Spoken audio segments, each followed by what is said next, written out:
पाटील यांचे भाषण म्हणत आहे. सन्माननीय व्यासपीठ उपस्थित मान्यवर आणि माझ्या मित्रमैत्रिणींनो, सर्वांना माझा नमस्कार. मी आज एका अशा महान व्यक्तीविषयी बोलणार आहे ज्याचा मलाच नाही तर संपूर्ण महाराष्ट्राला अभिमान आहे. मी माझी सुरुवात एका छान अशा कवितेने करतो. धन्य धन्य ते भाऊराव घेतला रयतेच्या मनाचा ठाव. धन्य धन्य ते भाऊराव घेतला रयतेच्या मनाचा ठाव. शिक्षण घेतले 6वी पर्यंतचे पण संस्था बघते रे शिक्षण संस्थेचे. शिक्षण घेतले 6वी पर्यंतचे पण संस्था बघते रे शिक्षण संस्थेचे. रोवले मी चंपूरले रोपटे, रोवले मी चंपूरले रोपटे. त्याचाच झाला आज वटवृक्ष मग भावी कशाला ती साक्ष. त्याचाच झाला आज वटवृक्ष मग भावी कशाला ती साक्ष. मंत्र आपला कमा शिका शिष्याने घेतला मग आना भाका.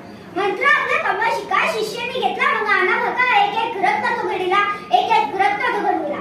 कर्मणी शिक्षण वर्षी म्हणून इतिहास रचला. कर्मणी शिक्षण वर्षी म्हणून इतिहास रचला. जन्मभर केली समाजसेवा, जन्मभर केली समाजसेवा.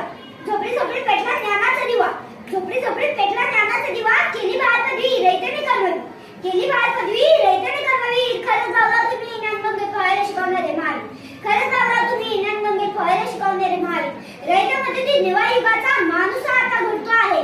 रयतेमधून नव्या युगाचा माणूस आता घडतो आहे. या वटवृक्षाचा साऱ्या जगाला मोहन माला पडतो आहे. या वटवृक्षाचा साऱ्या जगाला मोहन माला पडतो आहे. कर्मवीर भाऊराव पाटील हे थोर समाजसुधारक व शिक्षण प्रसारक होते. त्यांचा जन्म 22 सप्टेंबर 1887 मध्ये कुंभोज या गावात झाला. त्यांना लहानपणापासूनच कुस्ती, मल्लखांब, पोहणे अशा क्रीडा स्पर्धेत ते पटाई केली. त्यांना सर्वजण प्रेमाने अण्णा असे म्हणत. त्यांच्या आईचे नाव गंगाबाई व वडिलांचे नाव पायगोंडा असे होते. त्यांनी जनतेपर्यंत शिक्षण पोहोचावे म्हणून रयत शिक्षण संस्थेची स्थापना केली. त्यांचे प्राथमिक शिक्षण संपल्यानंतर त्यांनी पुढील शिक्षणासाठी ते कोल्हापूरच्या राजाराम हायस्कूलमध्ये दाखल झाले. त्याच दरम्यान राजश्री शाहू महाराज यांच्या विचारांचा प्रभाव त्यांच्यावर पडला. त्यांनी अभिमान, स्वावलंबी, पराक्रम, पुरुषत्व, मानवतेची पूजा अशा अनेक पंचमसूत्री मूल्यांची शिकवण विद्यार्थ्यांना दिली. त्यांनी स्वातंत्र्य लढ्यात सहभाग घेऊन अनेक स्वातंत्र्यवीर तयार केले. त्यांनी साताऱ्यातील वसतिगृह चालवण्यासाठी आपल्या पत्नीचे मंगळसूत्र गहाण ठेवले. त्यांच्या या शैक्षणिक काळात त्यांची पत्नी लक्ष्मीबाईंचा हातभार मोठा होता. त्यांनी क्रमिक नव्हे तर समता, समप्रतिष्ठा, बंधुता, सामाजिक बांधिलकी इत्यादी मूल्यांची शिकवण विद्यार्थ्यांना दिली.